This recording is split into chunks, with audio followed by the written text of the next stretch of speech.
The day the humans filed their grievance with the Galactic Council, I was there, right there in the observation gallery, nursing my third fermented kelp drink and thinking this would be just another tedious bureaucratic hearing. I mean, I'd seen it all before: colony disputes, trade route disagreements, the occasional mining rights squabble. But humans, they were new to the galactic stage, barely a century out from their first warp drive, still figuring out which fork to use at diplomatic dinners. What could they possibly have to complain about? Oh, how wrong I was. So catastrophically, laughably, terrifyingly wrong. Let me back up a bit. My name is Thexulan. Yes, I know, terrible name.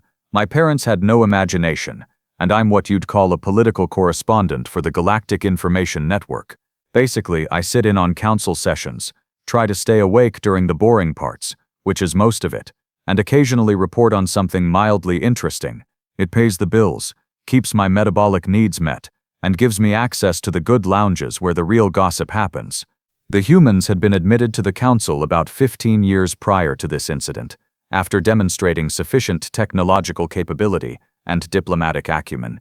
They were represented by Ambassador Yuki Nakamura, a small woman, well, small by human standards, which meant she was about average height for most species, with sharp eyes and a smile that never quite reached those eyes. I'd interviewed her once. She was polite, measured, and gave away absolutely nothing. Professional to a fault. But that day, Nakamura wasn't in the chamber. Instead, 3 humans I'd never seen before stood at the petitioner's platform. The tall one in the center was introducing himself as Admiral Volkov. To his right stood General Patricia O'Brien, a stocky woman with close-cropped gray hair and the kind of posture that made you straighten your own spine, and to his left, Dr. Rajesh Kumar, who looked uncomfortable in formal diplomatic robes but whose jaw was set with barely contained fury. The council speaker, High Magistrate Kelvorn, a 4-armed Zenthari with skin like polished obsidian, gestured for them to proceed. The council recognizes the human delegation. State your grievance. Volkov stepped forward, and I noticed something odd. He wasn't using a translation device. He spoke in perfect galactic standard, his accent crisp and precise. 18 months ago, the Krethik Dominion attacked and destroyed the human colony of New Sarajevo. Population, 47,312. Men, women, children, families.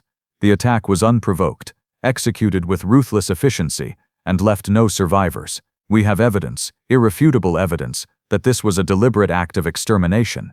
A murmur rippled through the chamber. The Krethik Dominion held 3 seats on the council. They were one of the older, more established civilizations, with a military reputation that made most species nervous.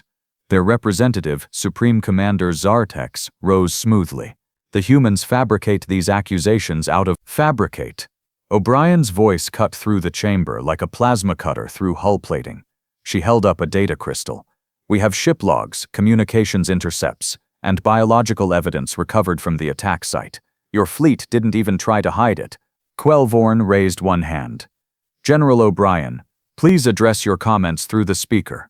Supreme Commander Zartex, you will have your opportunity to respond. But Zartex was already speaking, his mandibles clicking with what I recognized as amusement. Even if such an incident occurred, the Krethik Dominion operates under ancient territorial rights. That system fell within our historical expansion zone. The humans were trespassers. I saw Kumar's hands ball into fists, but Volkov placed a gentle hand on his shoulder. The Admiral's face remained impassive. We filed proper colonization claims 70 years before establishing the settlement. The council approved them. The system was unclaimed, uninhabited, and well outside any recognized Krethik territory. Historical rights supersede recent administrative decisions, Zartex countered smoothly. This is established precedent. And here's where it got interesting, or rather, where I should have realized something was very, very wrong. Volkov nodded slowly, as if he'd expected exactly this response. I see.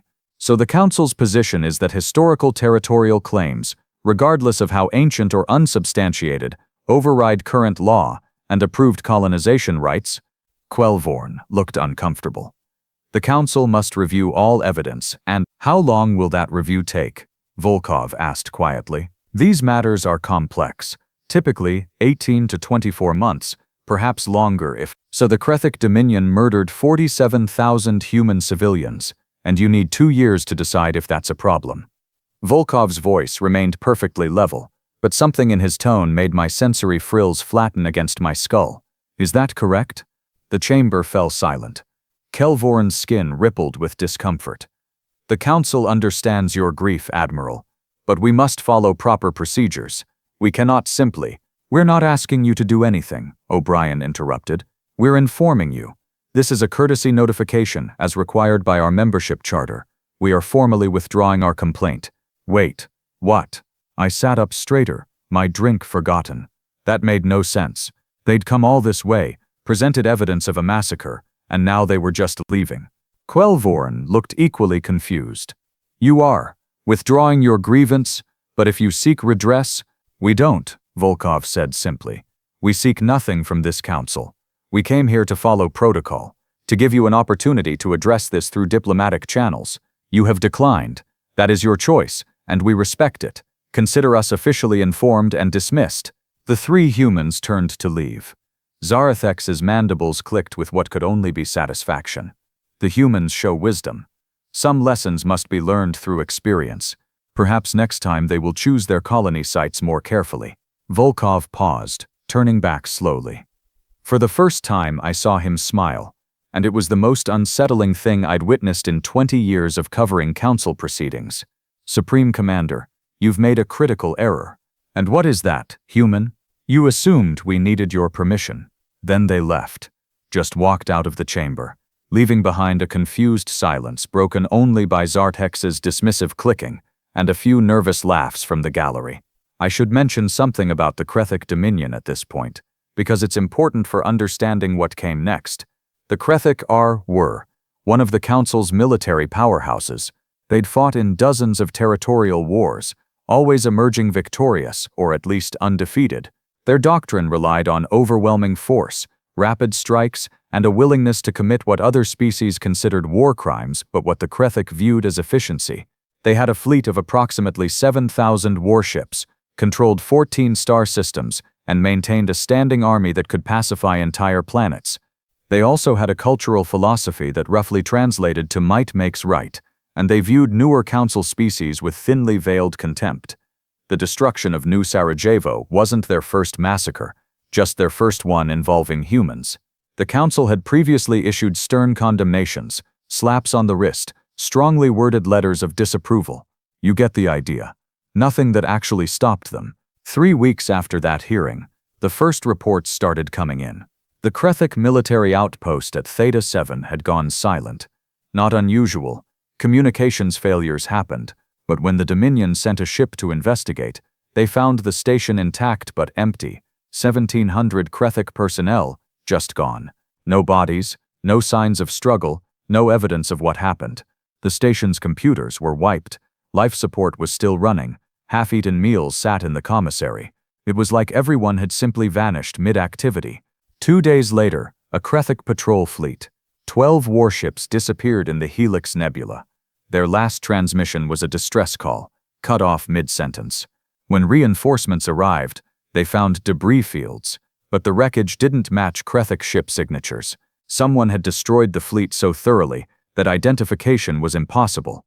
Then, the Krethik colony on Rax Prime, population 3 million, reported unidentified ships in orbit.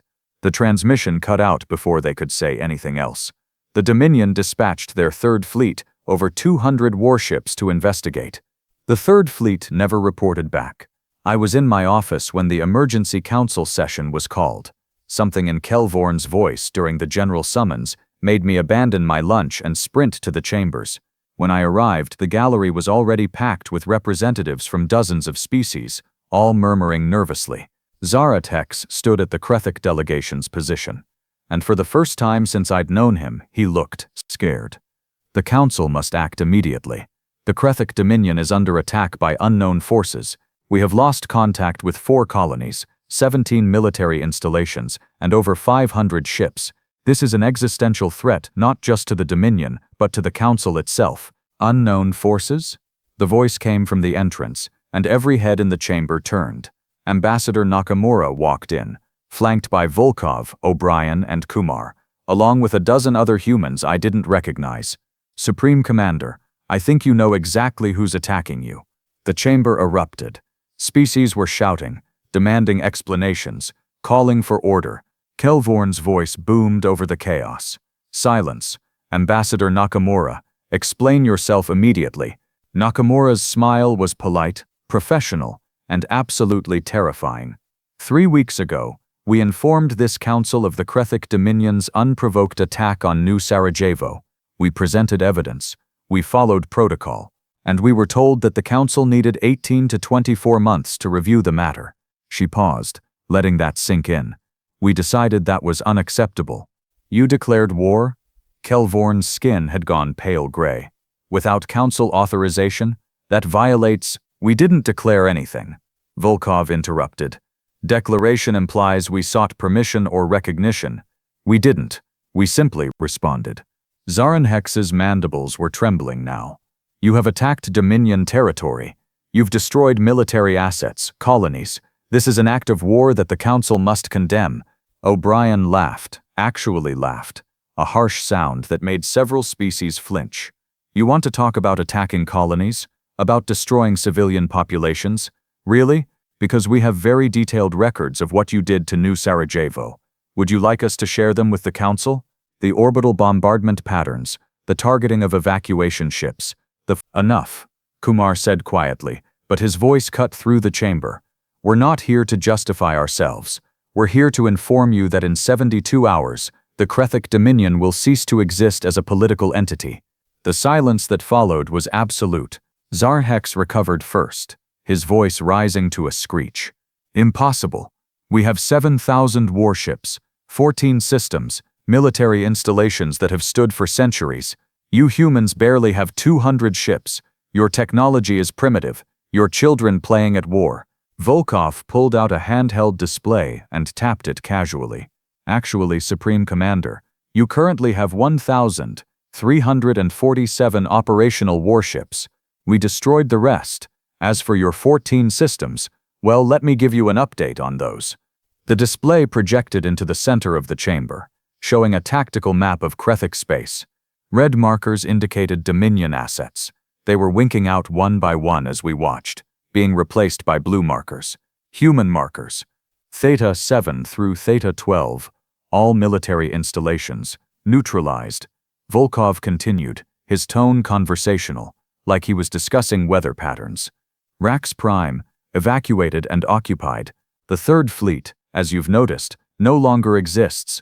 We caught them in a gravity well ambush near the Helix Nebula. Beautiful fireworks, really. Kreshnar, your secondary shipyard, currently being dismantled. Your primary shipyard at Dominion Prime is under siege as we speak, and based on current engagement patterns, should fall within 6 hours, give or take. I felt my respiratory sacs constrict. This was insane. This was impossible. The humans had been in space for barely a century. The Krethik had been a military power for millennia. How could— You're lying. Zarahex slammed his primary appendage on the console. This is psychological warfare. A bluff to— Confirm it, Nakamura said simply. Contact your forces. Go ahead. The silence that followed as Zaratex attempted to do exactly that was one of the most uncomfortable moments of my career. He tried 3 channels, then 5, then 10. Each time, nothing but static or worse human voices politely informing him that Krethik military communications were currently unavailable. Kumar stepped forward, and his voice was soft but carried clearly through the chamber. New Sarajevo had a botanical garden. Did you know that? My daughter worked there. She was studying adaptive agriculture, trying to develop crops that could feed colonists on low-resource worlds. She was 23 years old, engaged to be married, had her whole life ahead of her. He paused, and I could see his jaw working. Your forces bombed that garden specifically. We found the targeting data. They identified it as a civilian structure with no military value, and destroyed it anyway. Because they could. Because they wanted to be thorough. The chamber was so quiet I could hear my own circulatory system pulsing. So please, Kumar continued, spare us the outrage about your military installations. We've been very careful, actually. We evacuated Rax Prime before occupation, All 3 million civilians were given 72 hours to leave, and we provided transport for those who needed it. We've taken over 40,000 Krethik prisoners, and every single one is being held in accordance with your own military regulations regarding POW treatment. We've specifically avoided targeting civilian infrastructure where possible. Where possible. Kelvorn's voice was strained. War is messy, O'Brien said flatly. We've done our best, which is more than the Krethik did for New Sarajevo. A council member I didn't recognize, some species from the outer rim, rose shakily. But how? Your fleet numbers, your technology. The Krethik military has been preparing for war for centuries, and you've been in space for 112 years, Nakamura finished. Yes. Would you like to know what we've been doing for those 112 years? She didn't wait for an answer. Another human stepped forward. A woman who introduced herself as Dr. Lena Kowalski, Director of Human Defense Research. We've been preparing. See, when we first achieved warp capability and started exploring, we realized something very quickly. The galaxy is dangerous. There are species out here that have been perfecting warfare for longer than humans have had written language. So we asked ourselves, how does a newcomer survive in that environment? Kowalski's smile was almost friendly. Almost. The answer is, you don't fight fair. You don't meet your enemies on their terms. You adapt, you innovate, and you use every single advantage you can manufacture. The Krethik built their military doctrine on overwhelming force and traditional fleet engagements. That's fine. It works against species that fight the same way. But we don't. The tactical display shifted, showing recorded footage of what I assumed was the Third Fleet's destruction. I watched, horrified and fascinated, as Krethik warships moved into formation, and then space itself seemed to twist around them. Ships were torn apart by gravitational forces, pulled into artificial singularities that appeared from nowhere, crushed by their own momentum. Gravity mines, Kowalski explained. We seed them throughout potential engagement zones. They're small, nearly undetectable, and when activated in sequence, they can trap an entire fleet. The Krethik never stood a chance because they never saw it coming. Another display showed a Krethik military station, probably Theta 7, from the inside. I watched as what looked like shadows moved through corridors, and Krethik personnel simply dropped. No visible weapons, no obvious attack, just collapse. Sonic disruptors operating at frequencies specifically tuned to Krethik neural patterns, Volkov explained. Renders them unconscious without permanent damage. We boarded 17 stations using this method. Total casualties, 0. Well, 0 deaths. Some nasty headaches when they woke up, I imagine. Species throughout the chamber were making sounds of distress, confusion, horror. This wasn't how warfare was supposed to work. Galactic conflicts followed patterns, protocols, established rules of engagement. You built bigger ships. You trained better soldiers. You fought honorably according to traditions that went back eons. The humans had apparently missed that memo. But the ships, someone called out. I think it was the Tellurian representative. You destroyed hundreds of Krethik warships. Their shields, their armor, even with surprise tactics, you shouldn't have been able to. Nanite dispersal weapons, O'Brien said casually, as if she were discussing paint colors. We coat our missiles with self-replicating nanites programmed to disassemble molecular bonds. They hit a shield, pass right through it on a molecular level, and then proceed to eat the ship from the inside out. Very effective, very horrifying to watch. We didn't develop them for fun. We developed them because we needed an equalizer against superior technology. Quelvorn looked like he wanted to vomit, which, given Zenthari physiology, was concerning. What conventions? Nakamura's voice was sharp now, cutting. The ones that let the Krethik massacre 47,000 civilians without consequence. The ones that would have had us wait 2 years for you to decide if murder was bad. Those conventions?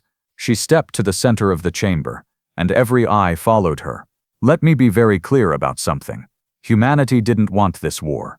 We came to this council in good faith, seeking justice through proper channels. We were mocked. We were dismissed. We were told that our dead didn't matter because we were too new, too small, too insignificant. Her voice rose. So we showed you what insignificant looks like when it's done being ignored. We showed you what happens when you mistake restraint for weakness. And we showed you what a species can accomplish when every single one of its members is united by grief and rage and a determination to ensure that what happened to New Sarajevo never happens again. Zartex was trembling now, all his earlier arrogance gone. You can't just destroy an entire civilization. The Council will never allow— The Council, Volkov said quietly, will do exactly what it did 3 weeks ago. Nothing. Because you're all afraid. Afraid of making hard decisions. Afraid of powerful species. Afraid of rocking the boat. Well, we're not afraid.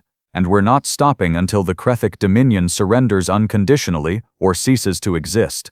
And then, Nakamura dropped the real bombshell. As of 2 hours ago, Dominion Prime is under full human control. Supreme Commander Zartex, your government has already surrendered.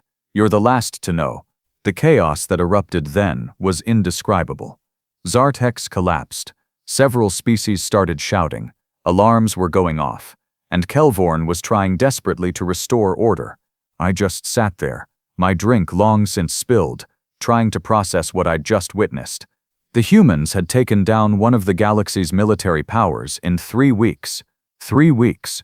And they'd done it with such brutal efficiency, such complete tactical superiority, that the Krethik hadn't stood a chance.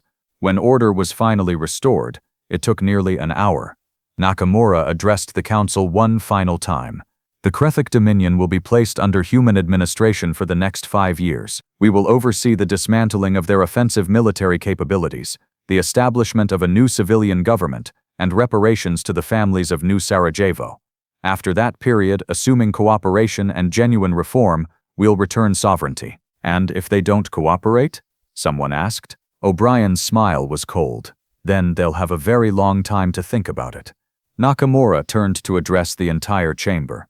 Let this serve as a lesson to every species here. Humanity seeks peace. We prefer diplomacy. We will exhaust every peaceful option before resorting to violence. But when you force our hand, when you murder our people, and expect no consequences, well, she gestured to the tactical display, still showing blue human markers where red Krethik ones had been. We're very good at war, disturbingly good, and we'd really rather not have to demonstrate that again. She paused, her expression softening slightly. We didn't come to the stars to be conquerors. We came to be neighbors, partners, friends. But we will not be victims. Not now, not ever. The choice of how you interact with humanity is yours. Choose wisely. Then the human delegation left, and the council chamber descended into the kind of chaos that would dominate galactic politics for the next decade. As for me, I filed the most important story of my career, watching as every major news network picked it up, as analysts tried to make sense of what had happened, as military strategists across the galaxy started desperately analyzing human tactics. The Krethik Dominion, a power that had stood for thousands of years, had been dismantled in 3 weeks by a species that most of the galaxy considered newcomers, barely worth noticing. Humanity had sent a message, all right, and every species in the galaxy heard it loud and clear. Push them hard enough, and they'll push back with everything they have. They'll study you, outthink you, outfight you, and do it all while following their own twisted version of honor that somehow made their brutality seem almost reasonable. I've covered galactic politics for 20 years. I've seen empires rise and fall, witnessed wars that spanned decades, watched diplomacy succeed and fail in equal measure. But I've never seen anything like what humanity did to the Krethik Dominion. And I hope for all our sakes, I never see them do it again. Because the next time someone decides to test humanity's patience, to dismiss their warnings, to assume that their restraint means weakness, well, I suspect the lesson will be even harsher. After all, the humans learned something from this experience too. They learned that the galaxy responds to strength, that mercy is often mistaken for cowardice, and that sometimes the only way to ensure peace is to be so terrifyingly good at war that no one dares to challenge you. Sleep well, council members. But maybe, just maybe, check your star charts before you make any decisions that might anger the humans. Trust me on this one.